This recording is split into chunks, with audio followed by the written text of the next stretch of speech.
So in my review for Bastion, I came to the conclusion that the reason that I and many others are not using it in PvE is simply that it can't reasonably combat the new combatants added in Shadowkeep. I'm of course talking about champions. This applies to nearly every other exotic weapon in the game right now, and it's definitely a big talking point in the community as more and more activities start including champions in their lineup. With that in mind, I would like to spend this video talking about champions, the primary method we are supposed to combat them, and why this entire issue should probably be addressed in the future, sooner rather than later. So the new combatant type champions are kind of a souped up version of normal elite enemies. They take whatever abilities that enemy type was known for and turn the dial up to 11, so to speak. There are 3 different types of champions players will encounter. Barrier champions have an invincibility shield that will pop up when they get low health that also regenerates their health. Unstoppable champions will, as the name suggests, become extremely aggressive to players and try to charge them down or constantly barrage them with ranged attacks. Finally, overload champions will kind of spam abilities while constantly regenerating health. Players can combat these combatants in a variety of ways. The main way is by using the seasonal mods in the artifact. Each season, some mods will rotate and give players a direct counter to the champions. As an example, this season players can combat a barrier champion by using the anti-barrier SMG or sidearm mod in the first tree of the artifact. Once players have selected that mod, they can apply it to any legendary SMG or sidearm. Using the weapon on the champion when the shield is up will cause the shield to break and the combatant will stagger, allowing players to deal damage to it freely for a short time.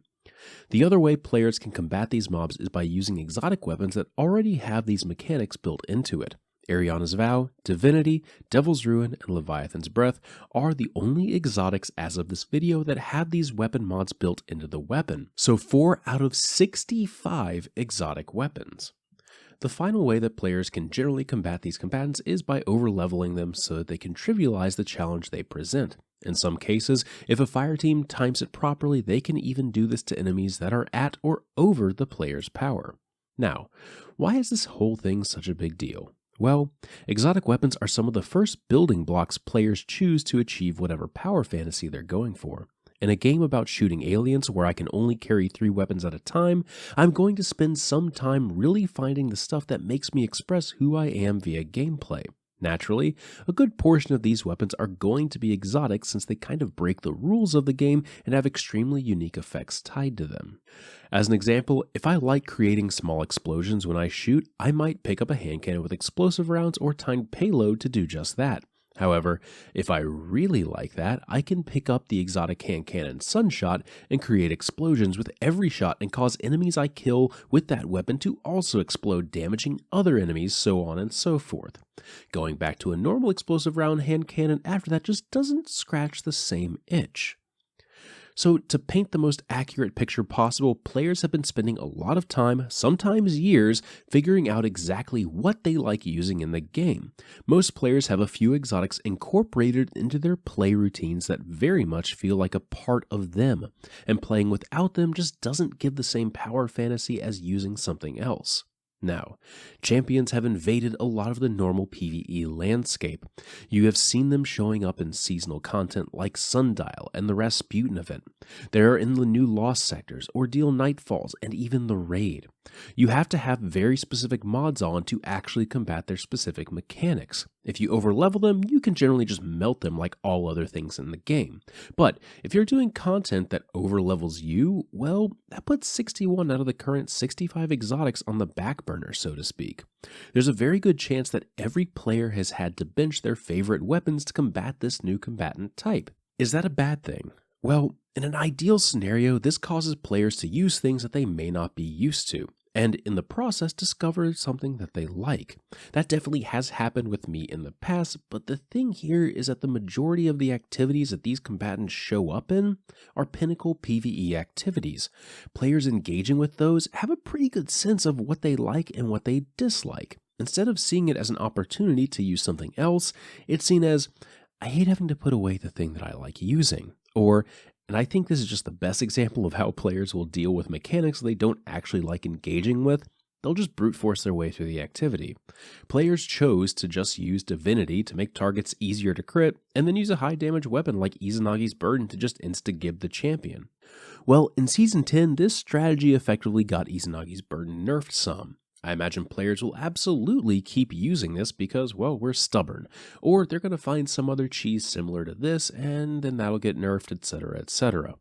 This type of thing will always be a trend that players follow, but I do believe that it's encouraged by a lack of champion combating abilities on exotics. So, how do they go about fixing it? Big caveat here, I'm giving solutions not expecting them to actually be implemented. Part of giving feedback and offering solutions isn't that you expect that solution to get implemented. It's so both the person giving and the person receiving feedback have the same destination in mind. I can guarantee you that if a designer knows where you want a feature to end up, they can probably come up with a solution that satisfies you. I should also add that all of these suggestions and the entire video for the matter are not made on any knowledge I gained while at Bungie. So, here's some solutions I can spitball. 1. Update all exotics to have these modifying effects. The pros of this are that it's going to hit all the marks. It'll give each exotic a unique feel and role. The cons? It's probably really expensive to develop that. Hitting 61 weapons in a bespoke fashion would take a very large amount of time. If more champion types are also made in the future and they have hit every exotic already, then they've pigeonholed themselves and can only add new exotics that can battle the newer types. That's not a very fun world to be in. Another option, add a mod slot to the exotic so you can slot in the mod if it's effective that season. Pros of this are you can now slot mods into exotics. You can use more exotics than the current system allows. It will allow for new champions to be made, and this system is modular enough that it can adapt along with it. The cons of this are that it's not going to allow every exotic to get used every season. It might even be more expensive to implement this since exotics don't actually have a mod slot on them.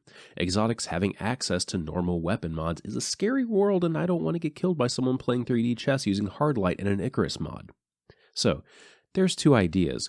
The end goal that I believe many other people want is to just use some of their favorite exotics in these pinnacle activities. Maybe not every single exotic, but to definitely have more choice than the current system has for exotic weapons.